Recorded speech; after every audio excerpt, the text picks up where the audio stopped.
Ქვიარების შიშს მრავალი განზომილება აქვს, იქნება ეს სოციალური, ფსიქოლოგიური თუ პოლიტიკური, საზოგადოებაში, სადაც განწყობები ისედაც შერეულია, ძალაუფლება, პროპაგანდაზე დიდ ძალფულს ხარჯავს და განწყობების კიდევ უფრო გაუარესებას ცდილობს.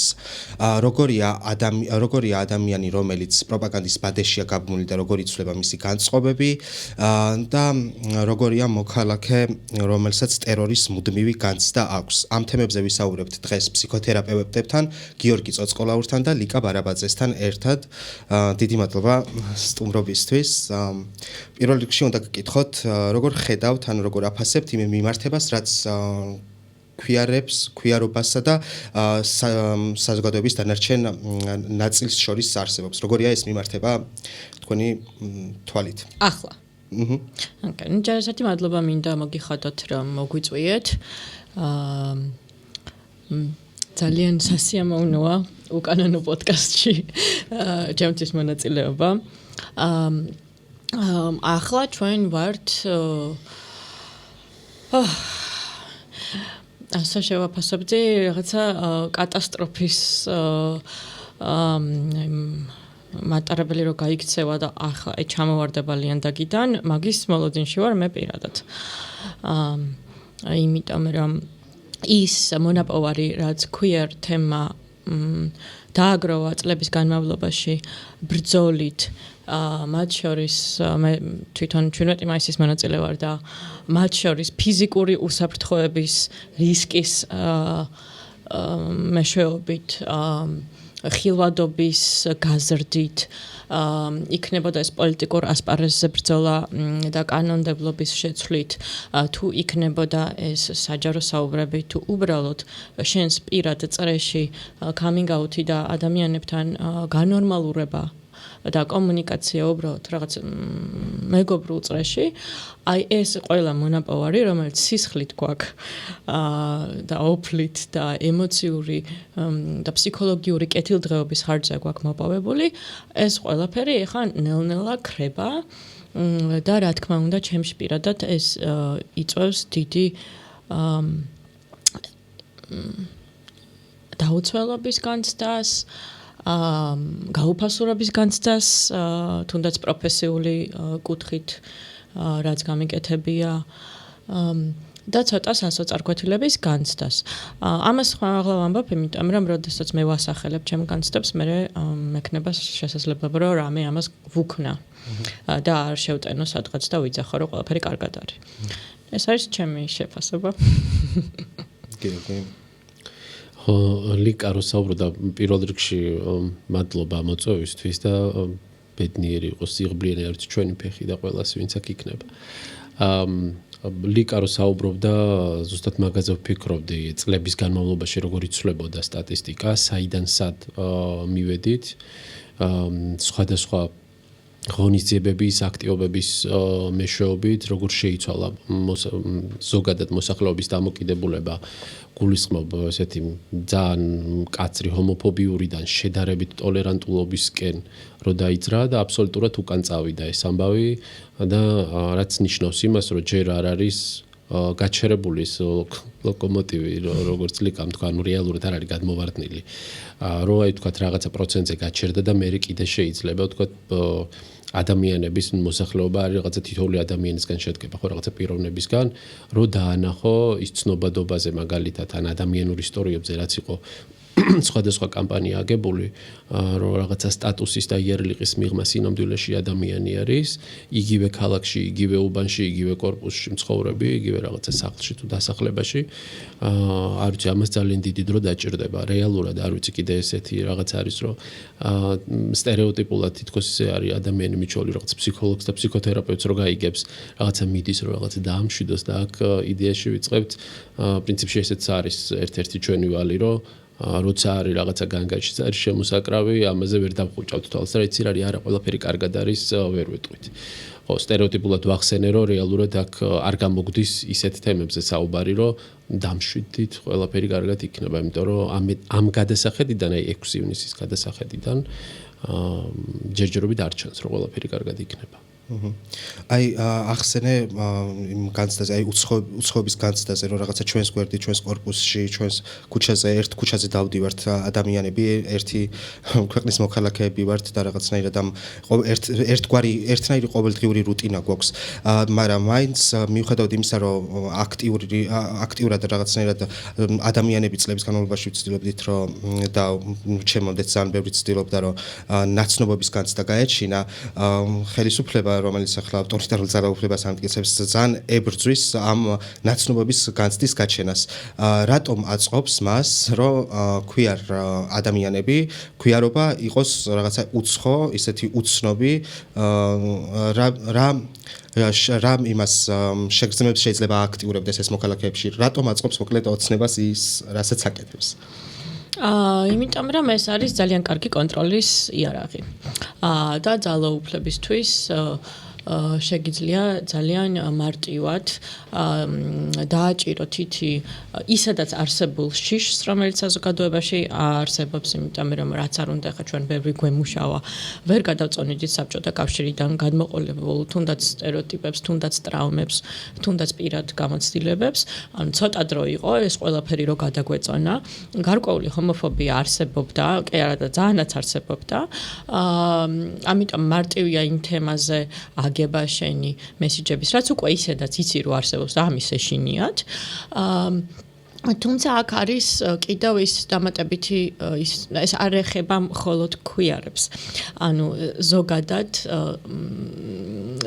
მიღებული მეთოდი არის, რომ უფრო ადვილია გააკონტროლო ორგანიზებული სქემაში, კატეგორიაში ჩასმული ერთეული, მაგალითად ტრადიციული ოჯახი, ხო, ეს ადრე ხა თუნდაც დასავლურ ქვეყნებშიც იყო ამერიკაში, რაღაც ქალი რომელიც ხმას არ იღებდა და ქმარს უვლიდა და საბოლოოდ გაგიჟდნენ ეს ქალები და ნიშნავდნენ ამფეტამინებს, რომ უბრალოდ დღის განმავლობაში ეს შეესრულებინა როლები და არ მუშაობს ეგრე. და ნუ საბჭოთა კავშირშიც იყო მიღებული ეს რაღაცა არსებული, უბრალოდ იმიჯებიც კი მახსენდება, ეხა ხატები, როგორი უნდა ყოფილიყო ბედნიერი საბჭოთა ოჯახი, იქ იყო მამაკაცი, ქალი, ოღონდ საბჭოთა კავშირში ყველას უნდა ემუშავა და შესაბამისი ეს ქალი არ იჯდა სახლში, თუმცა მაინც უხილავი შრომა ეკისრებოდა. იყო ორი ბავშვი, ერთი გოგო, ერთი ბიჭი და შენ თუ არ ჯდები ამ კონკრეტულ სურათში და აქ ქვიარი ხარ თუ სპეციალური საგანმანათლებლო საინჟინროებები გაქვს, თუ ქალი ხარ, რომელიც ამას არ ეთანხმები, ან მაგალითად კაცი ხარ, რომელსაც არ მოწონს ეს როლი, არ აქვს ამას მნიშვნელობა, ნებისმიერი უცხო ხდება გარიყული საბჭოთა კავშირში ასევე კანონმდებლობით ისჯებოდა. რა თქმა უნდა, როცა ესეთ კანონმდებლობა ეს არის სელექციური, იმიტომ რომ ხوار დაიწყებენ ყველას სკრინინგს, ყველა სახლში და ყველა კორპუსში ხوار მიუვარდებიან, ანუ კონკრეტულად ვინც არ მოწონთ, რაღაცა გარიყულობის კატეგორიას დააკმაყოფილებს, ну როგორც მაგალითად ფაშისტურ გერმანიაშიც ხომ ესე ხდებოდა. იქ ჯერ ფსიქიატრებმა დაიწყეს ეგ კეთილი საქმე, რომ ვიღაც ადამიანების ხვებზე, რაღაც ცხოველების ხვებზე უფრო თანასწორები აღმოჩნდნენ. და შემდეგ ქვიარებსაც გადავიდნენ, რომა თემსაც გადავიდნენ, ებრაელებსაც გადავიდნენ. ამიტომ ეს რომ კონტროლისთვის იღებ გარკვეულ ერთეულს და იმას მე მარტივად მართავ და ყველაფერი ამის გარდა იდევნება, შენ გაძლევს ძალაუფლება, რომ ვინც არ მოგწონს, იმას ბევრი სხვადასხვა მხრიდან მიუდგე და მოაშთო საერთოდ. ხარ კიდე მაგნაწილზე რამის დამატებად. ასევე აი ქვიარობაზე ახსენე, რომ ეგეც არის ალბათ საშიში, რომ ქვიარობა თავისთავად წინააღმდეგობას გულისხმობს ავტორიტარულ ძალაუფლებასთან. როგორია მიმართება ქვიარობის ამ საერთოდ ამ ტერმინის შინაარსის და ავტორიტარული ძალაუფლების? სწორად იყო პრინციპში შემოთავაზებული შენი მხრიდან, რომ სხვადასხვა დროს სხვადასხვა ქვეყანაში, მათ შორის უკრაინაშიც, რეალურად ქვიარები არიან ისინი, რომლებიც მსოფლიოს უმეტეს ქვეყნებში, მოდი ესე ვიტყვი, იბადებიან, იზრდებიან ისეთ გარემოში, რომელშიც უწევთ ბრძოლა გადარჩენისთვის.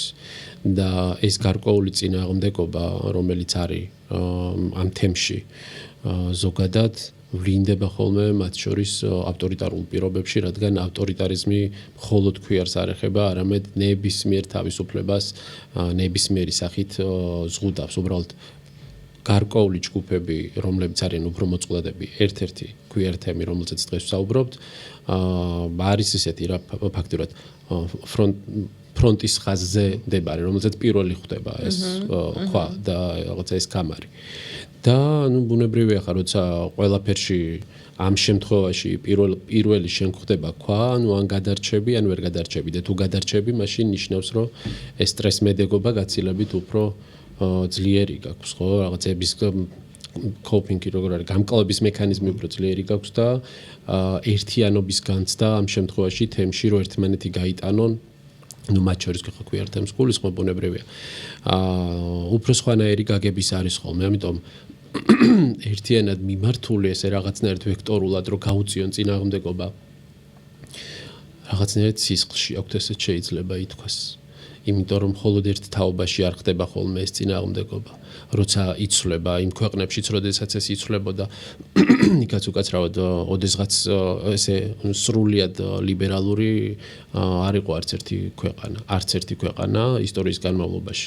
ესე ჩამოყალიბდა, მე გარკვეული ღირებულებები შეიცვალეს, გადააფასეს, ადამიანი აღიარეს ადამიანად ყოველგვარი სტატუსის გარეშე.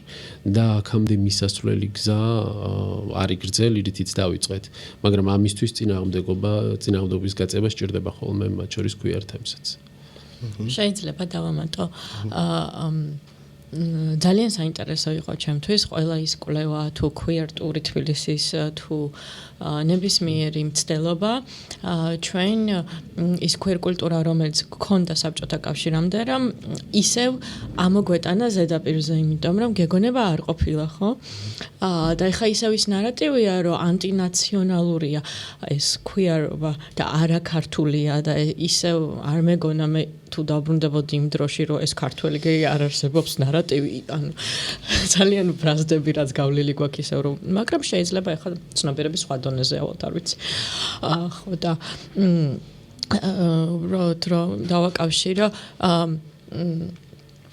ეს ჩვენ დავიწყებული გვაქვს ეს კულტურის ჩვენი ნაწილი და ახლა ასევე ამას იყენებენ queer თემის წინააღმდეგ და ეს ბრძოლა რომელიც მრავალთაობებიანია რაც მე ვიცი საქართველოს ისტორიაში მე-19 საუკუნიდან ვადევნებ თვალს როგორ ვითარდება ხო და საბჭოთა კავშირის დროსაც იყო queer კულტურა აქონდა მას ადგილი და რაღაცნაირი მედეგობა აღმოაჩნდა თემს რომ იქ გოგირდის აბანოების კულტურიდან დაწყებული ფარაჯანოზე და ასე შემდეგ საუბარი არის მაგ ხელოვნების ნიმუშებში სადაც შეფარულად იყო ხატები, მესიჯები ასე შემდეგ რაღაცნაირად გადარჩა ეს კონკრეტულად თბილისურ queer კულტურას ვიტყვი, იმიტომ რომ დანარჩენებზე მე არ მაქვს უბრალოდ ინფორმაცია თბილის გარეთ რა ხდებოდა და ამასაც ახლა გეგონება არ ყოფილა ისე უყურებთ, მაგრამ როგორც გიორგიმ თქვა ეს მედეგობა ეს თაობათა შორისაც არის გადმოცემული და თემი არ დგას ცარიელ ადგილას და ეს არ არის რომ ჩვენ დამოუკიდებლობა მოვიპოვეთ დემოკრატიის პრინციპებს გავეცანით და იქ ერთ-ერთი დღის წესრიგი იყო რომ queer თემი უნდა გაძლიერდეს საქართველოში ხო ისედაც როგორც შეეძლო ისე ინარჩუნებდა თვითყოფადობას და მე ბუნებრივად ახალ დროებასთან ერთად ახალი ნარატივები ჩარჩოები ასე შემდეგ დაემატა აი მან ალბათ ისიც არის საინტერესო ერთია რომ რაღაცნაირად არსებულ წესრიგში ეწერები როგორც queer ადამიანი მეორეა რომ შენი არსებობით რაღაც ამ ტრადიციულ მოდელებთან წინააღმდეგობაში გინდა არ გინდა ხარ მაგალითად იგივე იმ ოჯახის იმ გაგებასთან თუ იმ გენდერულ როლებთან რაც გვაქვს გინდა არ გინდა წინააღმდეგობაში ხარ და ალბათ უნდა იყო კიდეც რა მაგ მხრივ ალბათ ხელისუფლება როცა ამბობს რომ ანუ როცა ცდილობს რომ ეს განამტკიცოს რომ რაღაცა საშიში არის არა მოქალაქეებისთვის არამედ იმ რაღაცა შეიძლება მახინჯი წარმონაქმნებისთვის რაც არსებობს რა საზოგადოებაში მოკლედ შიშის ნაწილზე, ან ქვიარები შიშის ნაწილზე რომ რა შეგიძლია მითხრათ, რა ნაწილში შეიძლება აღვიქვათ საშიშად ის, რომ ქვიარები მიღებული იქნებიან, რა ვისთვის არის ეს საშიში? საინტერესო კითხვა არის, სიმართლე გითხრა, მაგ კუთხით არ მიფიქრია და კარგი ეს არის პარადიგმის ჩამოყალიბება შეიძლება ალბათ. რეალურად მაშინ ის ნაწილი შეიძლება რომ გავაგრძელო, რაც კარგად ჩამოაყალიბეს ის სწორად ლიკამ, რომ კონტროლის ნაწილი დაიკარგება სრულიად. იმიტომ რომ ამ შემთხვევაში თავისუფლებას არა იმ გაგებას, რასაც ეძახიან ხოლმე რაღაცა ევროპა და გარყვნილობა, არამედ თავისუფლების გაგებით, როგორც არის მათ შორის ბიბლიაში მოცემული, რომ ღმერთმა გააჩინა ადამიანი თავისუფლად და მიანიჭა ეს თავისუფლება მათ შორის არჩევანის. ეს ნაწილი ავტორიტარულ სახელმწიფოში გამორიცხული არის. პირდაპირ უქმნის საშიშროებას. რო დაიკარგება კონტროლით. კონტროლით თუ დაიკარგება ნიშნავს, რომ ვეღარ მართავ მასებს. მათთვის ეს არის საშიში. რო ვეღარ მართავ ვეღარც მასებს და ვეღარც აკონტროლებ იმას, რისი გაკონტროლებაც გინდა. არ ვიცი, შეინარჩუნო თანხა, სკამი, ანუ ადგილი, ნებისმიერი რამე, ნიშნავს, რომ კარგავ, იმიტომ რომ რეალურად რის საფუძველზე გულისხმობ, რა საფუძველზე, რას უდებ ამას საფუძვლად, ანუ რას თავაზობ, ხო, რეალურად ზოგადად მოსახლეობას, რა იყო შარშან მაგალითად შემოთავაზებული, ომი და მშვიდობის შორის რაღაც ასეთი დიქოტომია. და ამ შემთხვევაში, როცა თავისუფლებას რო ვამბობ, არ გულისხმობ ბუნებრივია, რომ მხოლოდ ქვიარებს აქვთ აქ თავისუფლება, ხო? თავისუფლებაში იგივე თავისუფალი სიტყვა იგულისხმება, რომელიც თავის მხრივ მოიცავს კრიტიკულ აზროვნებასაც. და ბუნებრივია, რომ ამ გარემოში ახლა უცბად შარშან ვერ იქნებოდა ეგ ამბავი, მაგრამ მთელი ეს პერიოდი რო ყოფილიყო უფრო სხვანაირი, მაშინ მან მარტივად გაიგებდა მოსახლეობა, რომ რა ომი, რა მშვიდობა, ანუ უკაცრავად არანაირი ომი არ არის და არანაირ მშვიდობას არ უჭერ მე მხარს, რეალურად უჭერ მხარს განვითარებას. ანუ უნდა დავუჭერო მხარი განვითარებას, რომელი პარტია, რომელ პროგრამას მთავაზობს, სად უფრო წარმომიდგენია ჩემი თავი. და ამ შემთხვევაში ჩვენ სულ ორი არჩევანი მოგწოს, ხო, რაც იყო ესეთი მმართველმა პარტიამ, რომ რაღაცა ან თუ არ აგვირჩევთ, იქნება ომი, დაინგრევით, რაღაც დაიშლებით და ასე შემდეგ. ანუ შიში ცოტა სხვა რამის მიმართ გააჩინეს. ქვიარებიდან ცოტა უფრო ფართო გაგებაზე გავედი, თქვენი შეკითხვიდან თავისუფლების. პრინციპში ზოგადად ეგეთ მოდელებს რაღაც ძალიან მარტივ სიფრთხეზე დაყვანას ცდილობენ და ალბათ მაგ ნაწილში ძალიან ეხება კიდეც მათ შორის ქვიარობასაც, იმიტომ რომ მაგას წარმოადგენენ როგორც შეპირისპირებულს რაღაცა ქრისტიანულ მოცემულობასთან ან ოჯახის ტრადიციულ გაგებასთან და პრინციპში უკავშირდება მაგ მოცემულობას და ალბათ საშიში ეგეც არის ჩემთვის ყოველ შემთხვევაში ეგრეა რომ ამ რაღაცა ორობითი გაგების მიღმა არსებობს რაღაცა ვრცელი ველი, სადაც არსებობს რუხი ზონები, ან ძირითადად რუხი ზონებია და ეს რაღაცა ორი პოლუსი სულაც არ არის ეგეთი ცალსახა რა. შეიძლება დავამატო გიორგის ნათქვამს. ეს არ არის თეორიული დისკუსია. ორობით სისტემაში ვცხოვრობთ თუ რა ვიცი, აგერ გიყვებოდი პოდკასტამდე, რომ აქ კვანტური ფიზიკაც კი იძახის, რომ არ არსებობს ორობითი სისტემა და ველი არის და ცნობიერებაც არაორობითია, იმიტომ რომ კომპიუტერები არ ვართ. მაგრამ ეს არ არის რაღაცა იდეების შესახებ საუბარი. ეს არის, რომ მე თუ არ ვაწყობ ადამიანს, იმიტომ რომ ძალაუფლებისთვის ვუქმნი პრობლემას, ხო, მაგალითად არ ვეთანხმები უფროს სამსახურში. საჯარო მოხელე ვარ, არ ვეთანხმები უფროს სამსახურში, არა პოლიტიკურ იდეაზე, იმ საქმეზე, რომელსაც ვაკეთებ, ექსპერტი ვარ, არ მომწონს, რასაც ვაკეთებ. რა ვიცი, მაგალითად ფულს იპარავს და იმიტომ, რავი, რაღაცა მნიშვნელოვანი, რატომღაც ამ უფროს სხვა აზრი აქვს. ქმნიან კანონმდებლობას რის საფუძველზეც მე კონკრეტულად უბრალოდ იმიტომ რომ არ ვეთანხმები, შეიძლება გამაგდონ. აქამდე იყო რომ შეიძლება და დავემცირებინეთ, ანუ სოციალური წნეხი იყო, მაგრამ ეხლა ეს შეიძლება მე გამაგდონ, შეიძლება თქვა რომ პროპაგანდას ვეწევი, შეიძლება გამოიყენონ იმისთვის, რომ შანტაჟი მოგვიწყონ და ეს ძალიან დიდი კონტროლის მექანიზმია, რომ კი არ დაგსჯიგ, დაგაშანტაჟებ, მთელი ცხოვრება დაგაშანტაჟებ, ხო? შესაბამისად, მე უკვე ბევრ სფეროში, რომელიც შეიძლება საერთოდ პოლიტიკური არ არის, მაგრამ ეს დიქტატურა ხო ძალიან ვერტიკალურად არის ხოლმე აგებული და ყველანაირ თავისუფლებას ზღუდავს მათ შორის, რომ შენ თქვა, რომ რა ვიცი, აი აქ რო ეს დავგეგმეთ პარკის აყვავება ვერ მოხდება, იმიტომ რომ სიტყვაზე რელიეფი არ უწყობს ხელს და იმას უნდა რომ ესე იყოს. სულ რო ფული საქმე არ ყო, აი ესე უნდა, იმიტომ ესე გადაწყვიტა, იმიტომ რომ პატარა დიქტატორია თავის პატარა სამსახურში, ხო? და უკვე ჩაგვრის მექანიზმი აქვს კონკრეტული ხელში.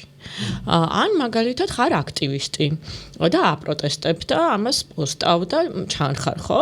მოვლენ და იტყვიან, რომ პროპაგანდას ეწევი და შესაბამისად და ჯერჯერობით დაპატიმრებით არავინ არ გვემუქრება, მაგრამ ეს ფინანსური შანტაჟი ჩვენი ასევე ძალიან ძლიერია, იმიტომ რომ კიდევ საკითხავია, რა გვირჩევნია 10 დღე ციხეში გავატაროთ თუ დაგვეკისროს ჯარიმები, რომელსაც ჩვენ ვერ ვიხდით და უკვე ვერ ჩვენი ახლობლები რო იხდიან, ხო? ეს ხო ფინანსური შანტაჟია. ეს არ არის რაღაცა ბინარულ სისტემებზე საუბარი, ეს არის კონკრეტულად, რომ აიღებენ და ადამიანებს დაშიან, რომლებიც არ მოწონთ, დააკარგინებენ თანამდებობებს, იცდებიან, რომ ხმა არ ამოიღონ და კიდევ ერთი, რაც რუსეთში მოხდა, რომ მთელი ქუიერთემი გავიდა რუსეთიდან და ჩვენ დავკარგავთ ძალიან მნიშვნელოვან აქტიურ, მედეგ, გამოსავლებზე ორიენტირებულ ადამიანებს ქვეყანაში და ეს ჩვენ განვითარების გზაზე წაგვწევს 30 წლით უკან. რა თქმა უნდა, ეს პროცესი რაღაცა ეტაპზე დამთავრდება, იმიტომ რომ, რა ვიცი, ჰიტლერიც კი დამთავრდა და მე თავიდან დავიწყებთ შენებას, მაგრამ ძალიან უკან დაგვწევს. საიდან მოგვიწევს ათვლა? აი რა შეიძლება ის ზიანის გაზომვა თუ შეიძლება რაც უკვე მოგვაყენა ოცნებამ ამ პროპაგანდით რომელსაც აწარმოებს. როგორ შეიძლება წარმოვიდგინოთ აი ადამიანი რომელიც მაგ პროპაგანდის ბადეშია გაბმული, რასაც ოცნება აწარმოებს რა, მოქალაქე, ან იმის მაპროვოცირებელი თუ შეიძლება იყოს, რომ ეს გადაიზარდოს რაღაცა აგრესიაში ან თავდასხმებში. მაქსიმუმ შეიძლება მივიღოთ რაღაცა ჩრდილო კორეის სცენარი შეიძლება გქონდეს, ოღონდ ეგ უცბად ბუნებრივია რომ არ ჩამოყალიბდება. სადაც ვიცით რომ რაღაცა გარკვეული ვარცხნილობებიც მაგალითად განსაზღვრული არის, როდის უნდა ვიცინოთ, როდის უნდა ვიტიროთ, როდის უნდა გავიდეთ ქუჩაში და ასე შემდეგ. ან უფრო მიქსდ ვარიანტი იქნება. რეალურად ნახეთ როგორ არის, ეხლა ცოტა რთული არის კვლევის გარეშე, მტკიცებულების გარეშე უფრო სწორად, ჩემთვის ესე კონკრეტული დასკვნების ძირითადად ვარაუდის დონეზე შეიძლება ითქვას. მაგრამ ადამიანები, რომლებიც მოიქცნენ ამ გულისხმობ 2012 წლის დაწყებული პროპაგანდის ამ გავლენის ქვეშ, რეალურად ზოგიერთი მათგანი ასევე მანამდე არსებულ პროპაგანდის ქვეშ იყვნენ მოქცეულები, უბრალოდ მე სხვა უფრო ძლიერი სტიმული იქნა შემოთავაზებული და რეაქცია ბუნებრივია შესაბამისი იყო.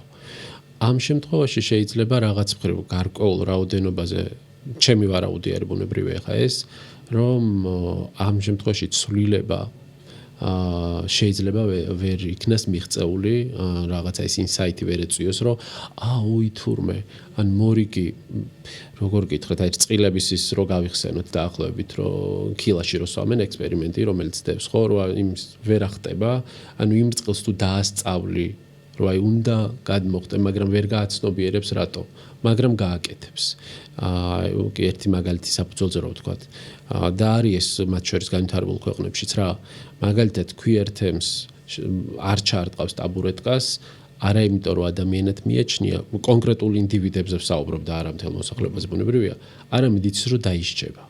ეს მარტივი შემაკავებელი მექანიზმი არის რა. ეს ნაწილი არის ამ შემთხვევაში, არ ვიცი რამდენად გავეცით თქვენ კითხვას, ოღონდ პასუხი.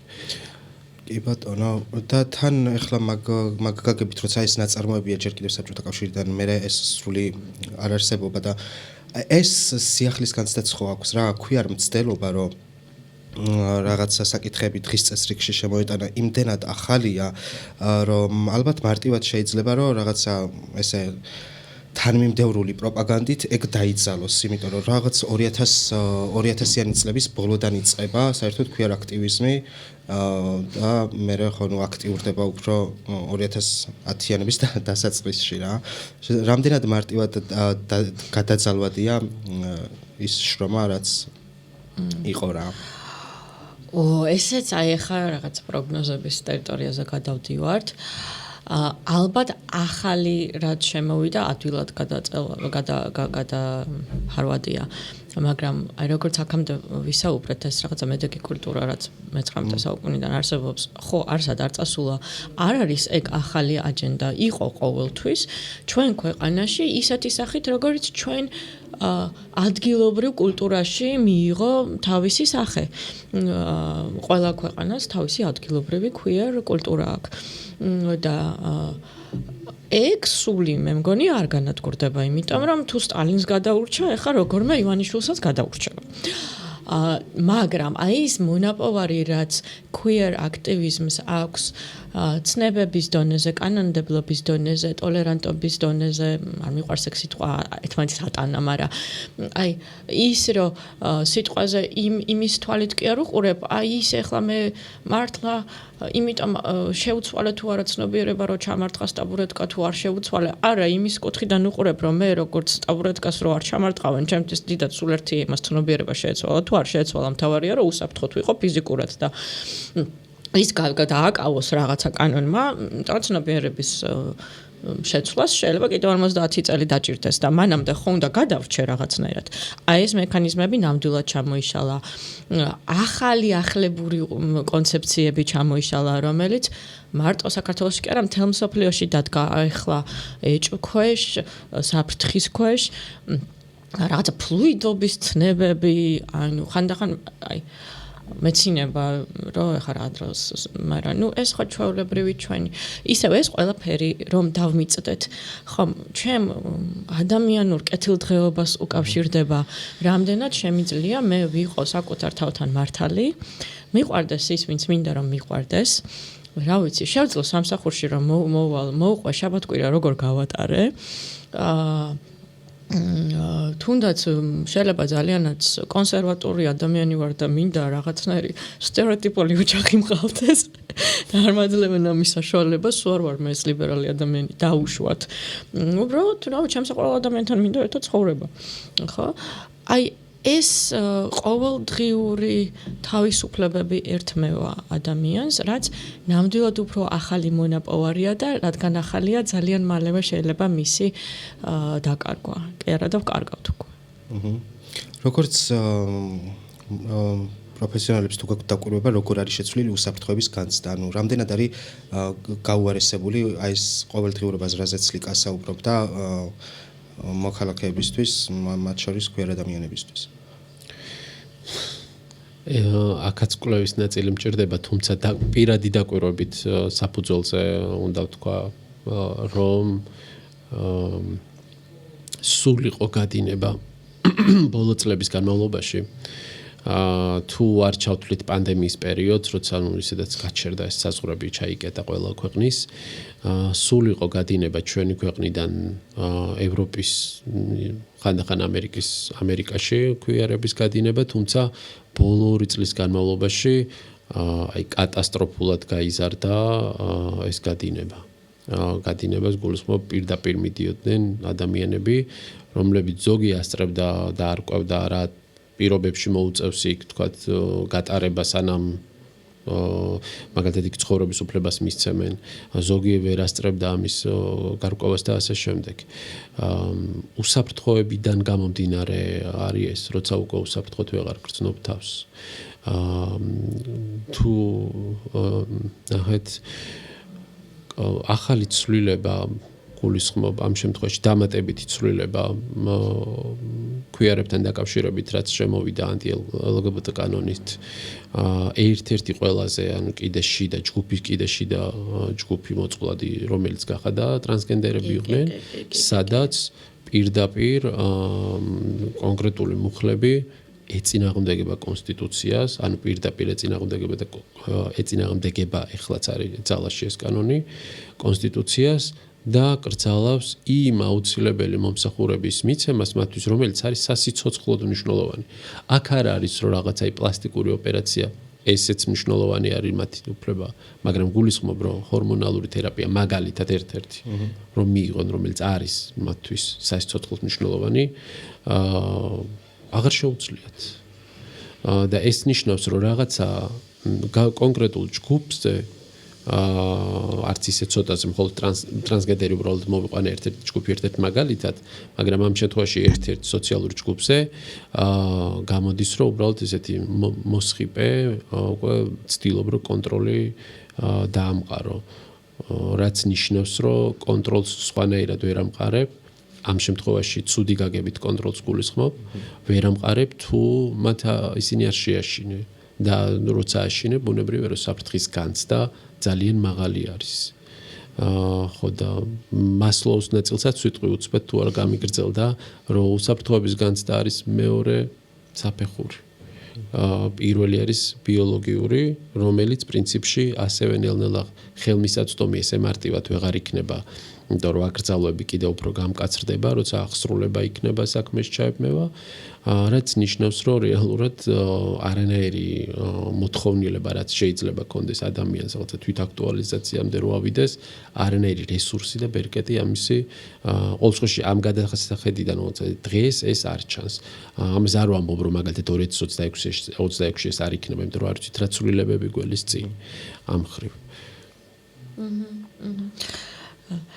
კი, აღარაფერს ვერ დავამატებ, გიორგიმ ძალიან მასლოუს კი მოიშველია. მასლოუს რო იტყვი, ვერაფერს ვეღარ ამატებ მე ადამიანს. როგორი შეიძლება იყოს საპასუხო რეაქცია აი იმ მოცემულობაზე, როცა მუდმივი აკრძალვების და მუდმივი აკრძალვების პირობებში ხარ რა? როგორ შეიძლება რომ ერთი მხრივ მუდმივად რაღაცა ცდილობდნენ რომ ტერორის განცდა გაგიღვიძონ და შენ ან რაღაცა ენერგია შემოინახო, ან თავი შემოინახო, ან რაღაცა ეს რაღაცა საწვავი საიდან შეიძლება აკრიფო ადამიანმა რა. ნუ როგორც გიორგი მახსენა, ჩვენ დავკარგეთ ჩვენი საზოგადოების უძვირფასესი ნაწილი, რომ ტრანსგენდერი ადამიანები უბრალოდ წავიდნენ და აღარ ყვანენ და ეს ძალიან საწყენია იმ ინდივიდუალურ დონეზეც, რომ მეგობრები გვენატრება, მაგრამ ისედაც აი ამ ძალაუფლებაზე იმდენად გაგიჟებული რომ არის სახელმწიფო რაციონალური აზროვნების საწყისებს კარგავს, მაგალითად ეკონომიკურად ძალიან წამგებიანი, ანუ queer თემი არის ერთ-ერთი ყველაზე მხარჯველი თემი. ეს პრაიდებიც თქვენ გონიათ, ახლა ძალიან აინტერესებთ ევროპაში, ანუ ფულის გაკეთების უდიდესი წყაროა, ხო? დასაქმების უდიდესი წყაროა, სერვისები რომ არსებობდა, რომელიც ახლა აღარ არსებობს, ხო? სადაც ადამიანები საქმდებოდნენ, იქნებოდა ეს ფსიქოლოგი თუ იურისტი თუ ფსიქიატრი თუ სოციმუშაკი ასე შემდეგ, ეს ყველაფერი ხარ რომ მოიშლება, ჩვენ ეკონომიკურად უარესად ვიქნებით, ვიდრე აქამდე ვიყავით. შესაბამისად, ეს არ არის მარტო ჰუმანიტარული და თავისუფლების საკითხი, ჩვენ გვჭირდება queer ადამიანები საქართველოში, ანუ ესენი არიან, რა ვიცი, queer თეორიით, ჩვენ ყველანი ვართ queer-ები, ხო? საზოგადოების მნიშვნელოვანი ნაწილია და რო გადიან, იმიტომ რომ უსაფრთხოდ თავს არ გძნობენ, ჩვენ გვაკლდებიან ისინი პირველ რიგში, მათ კი არ გვაკლდებით. ჩვენ ის წავა და ბელგიაში იცხოვრებს და ჩვენთან აღარ არიან.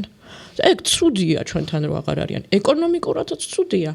და კიდევ ერთხელ გავიმეორებ, ძალიან მედეგი, ინოვაციური და იქიდან გამომდინარე რომ უსაფრთხოების ძიებაში არსებული თემია, ძალიან ბევრი გზა აქვთ გაკვალული სხვა მოწყვლადი თემებისთვის, მაგალითად როგორც არის ნივთიერებებზე დამოკიდებული ადამიანები. ჯერ გაიკვალა queer თემა, ანუ გვაკლდება საზოგადოებას ძალიან ძვირფასი ხალხი. და მათ შორის, სხვათა შორის ხელისუფლებასაც აკლდება ეს ხალხი. როგორც გადაწყვეტილების მიმღებებში, ისე ნუ თუნდაც ეკონომიკური თვალსაზრისით რომ შევხედოთ რა. ანუ ერთ-ერთი გამოსავალი არის, რომ უბრალოდ ადამიანები ქვეყნიდან მიდიან. რა თქმა უნდა, როცა შენ ფიზიკურ უსაფრთხოებას ემუქრება ზიანი, უნდა წახვიდე ქვეყნიდან, აბა რა უნდა ქნა. ისედაც ტრანსგენდერი ადამიანების მიმართ ძალიან დიდი ძალადობა იყო, მკვლელობებით სრულდებოდა ეს ყველაფერი და დაგვაკლდნენ სამწუხაროდ. აღარ არიან ჩვენთან. მეორე არის რა რაღაცნაირად ვცდილობთ ჩვენ ვერ მოვიტოვებთ უსაფრთხოების განცდას ხელოვნურად. ეს არის გამორიცხული. ჩვენ ერთადერთი შეგვიძლია დავისწავლოთ რაღაცა სტრატეგიები, როგორ გადავრჩეთ არაუსაფრთხო პირობებში. ეს დიქოტომია რო დაგვიყვანეს ომი თუ მშვიდობა, გარკვეულმა ნაწილმა აირჩია ომი საზოგადოების, დანარჩენი ფალსიფიცირებული მოხდა არჩევნებზე. ანუ ჩვენ ვართ ახლა ომში. ამ დიქოტომიაში ჩვენ ვართ ახლა ომში. შესაბამისად, ყველა სტრატეგიები თუ რჩევები თუ რაც იქნება, ეს იქნება ახლა გადარჩენის და არაუსაფრთხოების დაბრუნების, იმიტომ რომ ჩვენ არ ვართ უსაფრთხო გარემოში, ჩვენ ვართ ომში.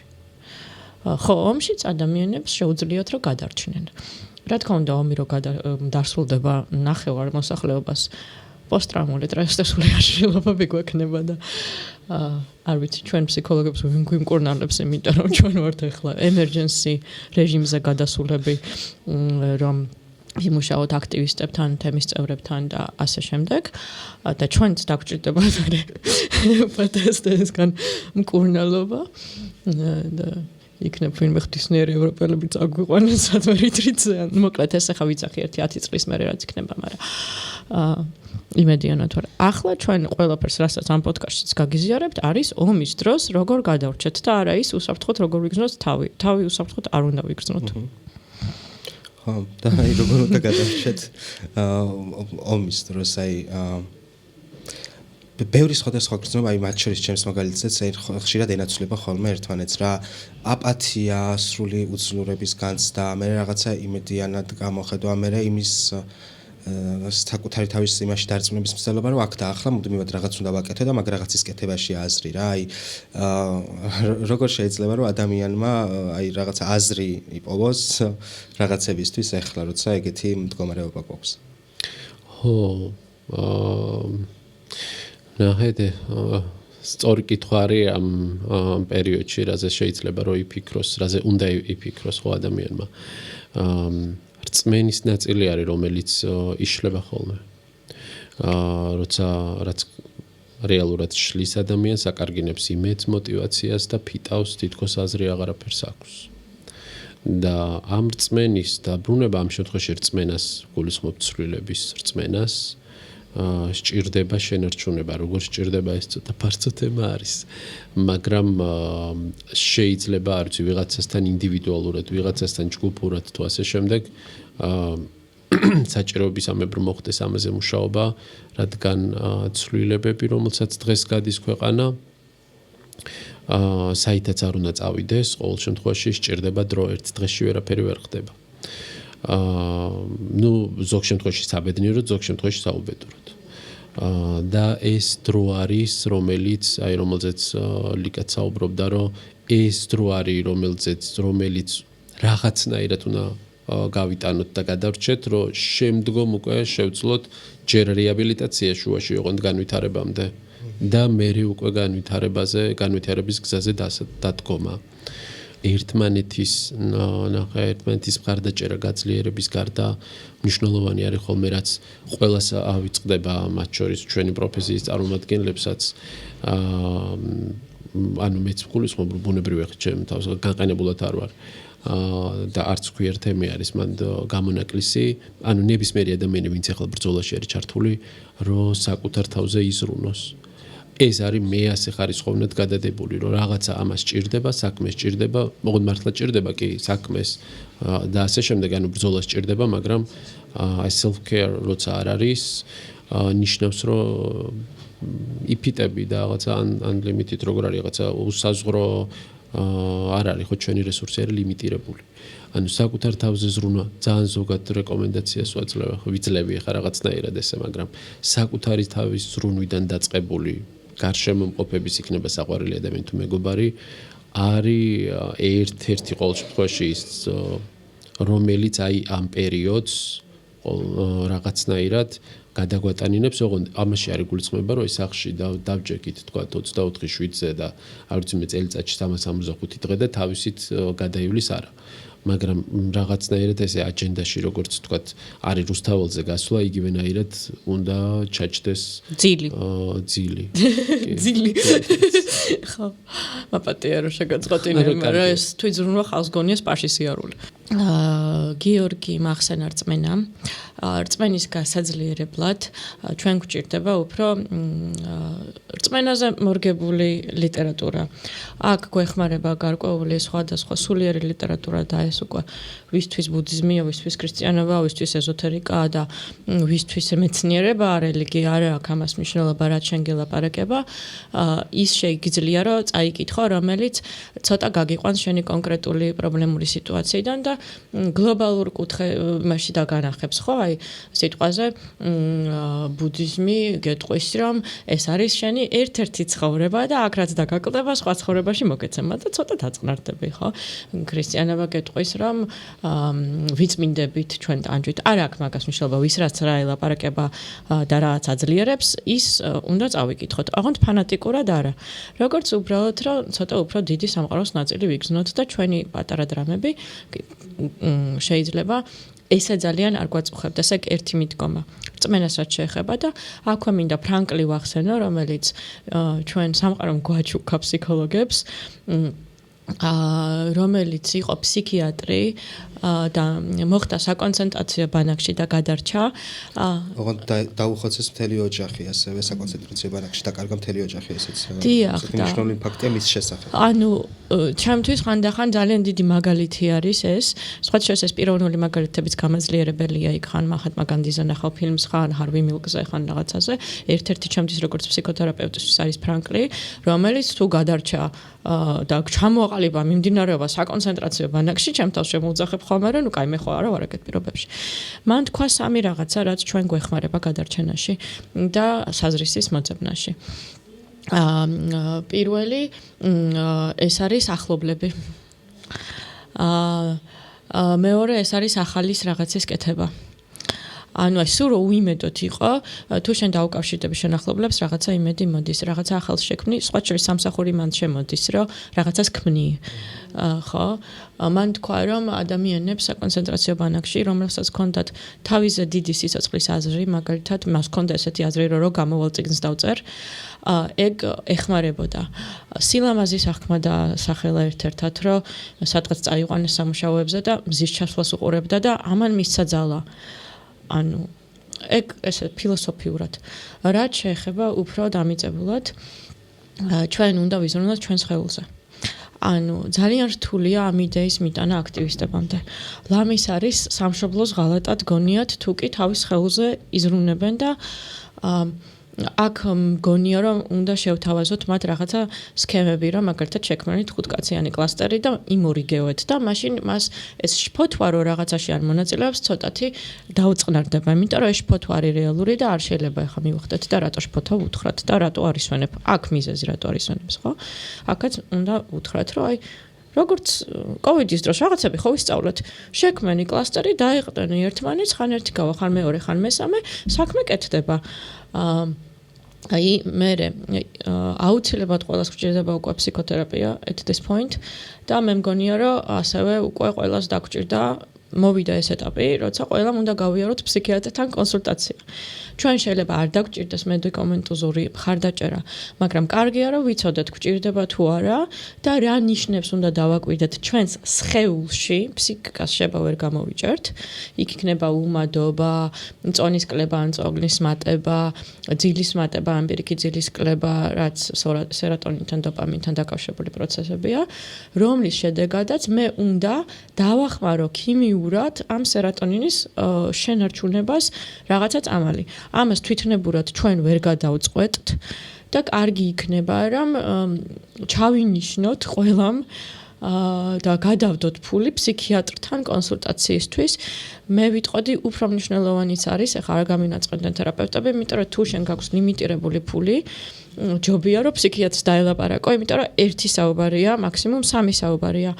ფსიქოთერაპიაც ძალიან მნიშვნელოვანია, რომ სადღაც გქონდეს ამის გამოშვების ადგილი, მე აღვადგინე ჩემი ფსიქოთერაპია ინდივიდუალური 3 თვის წინ და ძალიან მადლობელი ვარ, რომ მაქვს ეს რესურსი, თუნდაც იმისთვის, რომ ძალიან უიმედოდ რო ვარ, ვიღაცა ჩემი მეგობარი კი არ ჩავძირო, წავიდა და იმ ადამიანს ვეწუწუნო 50 წუთი, ეს ყველაზე მინიმუმი რაც შეიძლება გავაკეთო. და ამისთვის დამჭირდა გადაბიუჯეტირება და მენტალური ჯანმრთელობისთვის ფულის გადადება. ამის გარდა ჩვენ შეგვიძლია სხეულს მაქსიმალურად მოусმინოთ და ეს არის უნარი, რომელიც ჩვენ დავკარგეთ დასავლურმა ცივილიზაციებმა, რომ თუ ვიღვიძებ ყოველდღე, მე მქონდა ამიტომ ვიძახი, თუ ვიღვიძებ ყოველდღე თავის ტკივილით, ჩემი სხეული გահკივის, რომ ცოტა ხანში ჩამოვინგრევი. თუ მტკივა მხრები, ჩემი სხეული გահკივის, რომ რაღაცა ბევრი პასუხისმგებლობა ავიღე და სულ ესეთი ვზივარ. თუ მტკივა წელი, ნიშნავს, რომ არ წევარ იმდანი ხანი რამდენიც უნდა ვიწვე. თუ მტკივა ფეხები, ისევე კუნთების დაძაბულობა, იმიტომ რომ ვერ ვუძლებ. თუ უცებ ესეც მე დამემართა და ამიტომ ვაზიარებ. შევწყვიტე ჭამა და ვჭამ დღეში ერთხელ. ესე იგი, ჩემი სხეული გადავიდა გადარჩენის მოდუსზე ისეთზე, რომ უკვე საჭმლის მონელების სისტემა აღარ მუშაობს. თქვენ წარმოგიდგენიათ, ეგ რომელი emergency mode-ია, ეს არის ზებრას რომ ლომი მისდევს, ეგ emergency mode უკვე ცხოველებში. თუ მე მინდა რომ 24 საათი მეძინოს, ესე იგი და რომ ძინავს კიდე მესიზმრება, ისევე ჩემ პირად მაგალითს ვიზახი, მესიზმრება რომ ხან თვითფრინავში ვარ და ხან მატარებელში ვარ, აი წინა კვირასთან მესიზმრა კიდე მატარებელი. ესე იგი მე მჭირდება ცოტა ხნით განრიდება და ეს ამისი სიგნალია.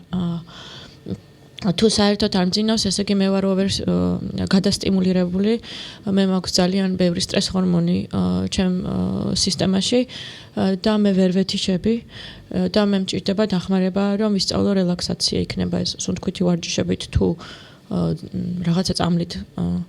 მე მჭირდება ბუნებაში გასვლა იმისთვის, რომ ტექნოლოგიებისგან განვიცადო დეტოქსი. იმიტომ რომ ჩვენ ძალიან ბევრი ტექნოლოგიის შეტევის ქვეშ ვართ. და ამას უნდა დავუპირისპიროთ ჩვენს განრიგში სპეციალურად გამოყოფილი დროები და მადლობა ღმერთს საქართველოში ვცხოვრობთ და ჯერჯერობით 20-30 წუთის სავალზე გვაქვს მწვანე. მიუხედავად იმისა, რომ თბილისის მერია ცდილობს მოგვისპოს. ანუ გვაქვს. ეს არის ცოტა mindset-ის გადაწყობა, რომ მე იმისთვის რომ არ დავიღუპო როგორც ინდივიდი და ასევე გამოვადგე საქმეს, ეს რჩევა აქტივისტებს იმისთვის რომ გამოვადგე საქმეს და უცებ ქუდი არ დავიხურო და გავიქცე ქვეყნიდან, იმიტომ რომ სულ ესე ხდება. მე მჭირდება რომ რესურსების ძიება დავიწყო, რომ მაგალითად შემიძლია ჰაიკზე წავიდე სვანური კოშკიდან თაწმინდამდე. აქვე ახლოს არის, ჯერ არის. რომ შეიძლება მცხეთაში გავიდე და იქ ტყე არის მთელი არმაზის ხეობა, რომ შეიძლება ცოტა ხანი მდინარის პირას დავჯდე, თუნდაც მტკვართან. არ არის აუცილებელი ძვირადღირებული პროცედურები და მასაჟზე ჩაწერა და სპაზე წასვლა და აუზში ცურვა. ამ რჩევას მე ვაძლევდი უკრაინელებთან მუშაობდი დიდი ხანი ომის დროს და პირდაპირ ესეთ ნოუ-ჰაუს მივაგენი, რომ ახალ ამბებს არ ვუყუროთ ხატებისა და ვიდეოების მეშვეობით, არამედ წავიკითხოთ. ეს ახალია ჩვენთვის, არ ვიცით ჯერ როგორ უნდა გავუმკლავდოთ, კვლევებიც კი არა გვაქვს. აქამდე ომის შესახებ ინფორმაციას ვიგებდით გაზეთიდან. ანუ ჩვენი ფსიქიკა არ არის მოწყობილი, რომ იმიტომ ჩვენ როცა ვუყურებთ რაღაცას, ენდოკრინული სისტემა ზუსტად ისევე პასუხობს, როგორც იქ რო ვიყოთ. იმხელა ინტენსივობითად პასუხობს, ხო? ამიტომ ჩვენ შეგვიძლია ვუყუროთ ვიდეოს, მოვიშალოთ, დავიშალოთ ნაწილებად და ისე გავიგოთ ფაქტი და მე კიდე აღდგენაზე დრო დავკარგოთ. ან სანდო წყაროების მეშვეობით, რავი პოდკასტ მოვუსმინოთ მაგალითად, hint. ან წავიკითხოთ და აი ამ საშინელი ხატებისგან და ვიდეოებისგან და ხმებისგან თავი ავარიდოთ. და როგორც კი მე ამას უკრაინელებს ვეუბნებოდი და ამას თანხმდებოდნენ, იმიტომ რომ ყველამ უცებ გააცნობიერა, რომ ეს მძინავს დღის განმავლობაში და გადავიდნენ ბეჭდური მედიის ან თუნდაც პოდკასტური მედიის მოხმარებაზე, ეგრევე სტრესის დონე დაუქვეითდათ. მე კიდევ გეტყვით, რომ შეგადაშით ციფრული დეტოქსი ხანდახან რასაც მაძლევს ცხოვრებას საშუალებას და უბრალოდ Facebook აპლიკაციას 2-3 დღით ვშლი. და გადავდივარ ნიუსების ძველმოდურად მოპოვების გზაზე. ეს ძალიან შველის. კი ბატონო. აი ამ სიტუაციაში რამდენად შეიძლება ეგეც მაინტერესებს რამდენად შეიძლება რომ ადამიანის გონება ან უფრო გაზვიადებულად ხედავდეს და წარმოიდგენდეს იმ საფრთხებს რაც ესე მყისიერად უდგას და გასაგებია რომ აწარმოებენ ამ რაღაცა სიძულვილის პროპაგანდას და დაპირისპირებას აღვივებენ, მაგრამ რამდენად შეიძლება რომ აჭარბებდეს ადამიანის გონება ხოლმე იმ საფრთხებს რაც არის. ხო. ესეთი გამოთქმა გვაქვს, რომ შიშს დიდი თვალები აქვს და არ არის ეს შემთხვევითი გამოთქმი, ხო? ჩვენ პროფესიაში არის ცნობილი ესეთი კოგნიტური შეცდომებს უწოდებთ ამას. როდესაც ხდება მაგალითად კონკრეტული მოვლენების ამორჩევა სელექციურად, ან დაყოფა თეთრად და შავად. მათ შორის გაზვიადება ან შემცირება პირიქით, ესეც ხდება ხოლმე, რომ პრობლემა არსებობს, მაგრამ ახდენს მინიმიზებას. როდესაც გარემო არის დისტრესული სგულისხმობ, არასტრესული, არამედ უფრო მწვავე, ხანგრძლივი გამღიზიანებელი და ესეთი მძიმე გამღიზიანებლის ქვეშ გამოწვეული მდგომარეობა, ბუნებრივია, რომ და შიში ვახსენეთ, სადაც შიში არის და სტრესი არის, ამ შემთხვევაში შფოთვაც იქვე აუცილებლად ჩნდება. და ბუნებრივია, რომ ესეთი ის კოგნიტური შეცდომები ზოგიერთი რაც ჩამოვთვალე, მათ შორის რომ რაღაცა შეიძლება აზვიადებდეს კიდეც.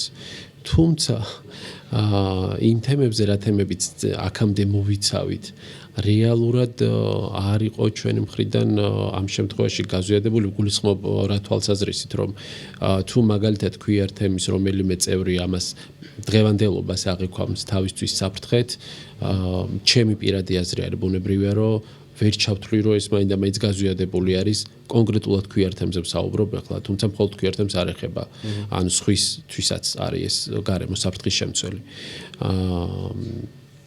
გააჩნია ამ შემთხვევაში რა არის. უბრალოდ ყველას აქვს სხვადასხვა რეაქცია სტრესულ გარემოსთან. ვახსენეთ ჩვენ გაქცევა, არსებობს ასევე გაყინვაც, არსებობს შებრძოლებაც და არსებობს მილაქუცების ესეთი როცა მიელაქუცება ადამიანი. ყველა სხვადასხვა სტრატეგიას ირჩევს, ოღონდ მოდი ესე რომ ვთქვა ცოტა ნეიროფსიქოლოგიის ენაზე, რომ თავის ტვინი იღებს ამ გადაწყვეტილებას, ესე რაციონალურად, გაცნობიერებულად არ ხდება ამ გადაწყვეტილების მიღება. გადარჩენაზე არის ეს ზებრა და ლომი ახსენა, ხოლიკა, ეს მდგომარეობა ეს გაქცევის. თავიდან შეიძლება გაყინვაც ჰქონდეს, ანუ გაშეშდეს ადამიანი. ამიტომ გაზვიადებით ესეთი არის პასუხი ჩემი მოკლე რო გითხრათ შევაჯამო, რომ გაზვიადებით შეიძლება გააზვიადოს, თუმცა კონკრეტულად ქვიერთემზე რადგან ვსაუბრობთ, ეს გარემო მაგის საშუალებას არ აძლევს, იმიტომ რომ ისედაც საფრთხის შემცველი არის. კი ბატონო. პრინციპში შეჯამებისკენ უნდა წავიდეთ დასასრულს რამის თქმა ხო არ გინდათ რემარკებად? მე ესე შევაჯამებდი. რადგან ჩვენ ვართ ომის დონის საფრთხებზე ასულები, მნიშვნელოვანი უნდა გახდეს, რომ ჩვენ თავზე დავიწყოთ ზრუნვა, ოღონდ ეს არ ნიშნავს გაქცევას.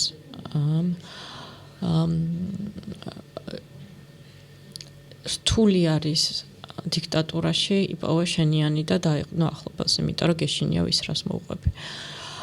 მაგრამ ისტორიამ გვაჩვენა, თუნდაც საბჭოთა კავშირის ისტორიამ, სადაც ხალხი სამზარეულოებში იკრიბებოდა და მახსოვს ჩემები მიყვებოდნენ, რომ ხანდახან ტელეფონს გავხედავდითო და კი ვიცოდითო, რომ არ გვისმენენო, მაგრამ მაინც გვეშინოდაო, რომ ტელეფონიდან ვიღაცა ამოძრება, ხო?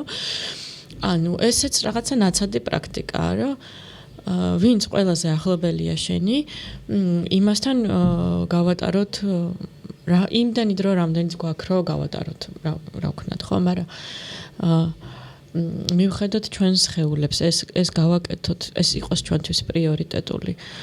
ჩემგან ცოტა სასაცილოა მის თქმა, იმიტომ რომ მე ჩემს სხეულს არ ვუვლიდი და ბოლო 4 თვე დავიწყე მოვლა, მაგრამ სამაგიეროდ რავი, მეტკინა და მივხვდი, ხო?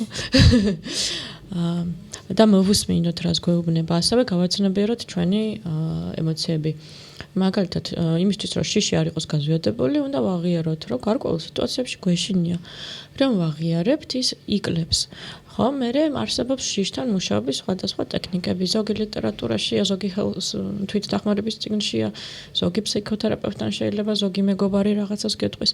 ანუ რაღაცნაირად ჩვენ თავთან მაინც ვიყოთ გულახდილები, იმიტომ რომ ზოგადად გულახდილები ვეღარ ვართ.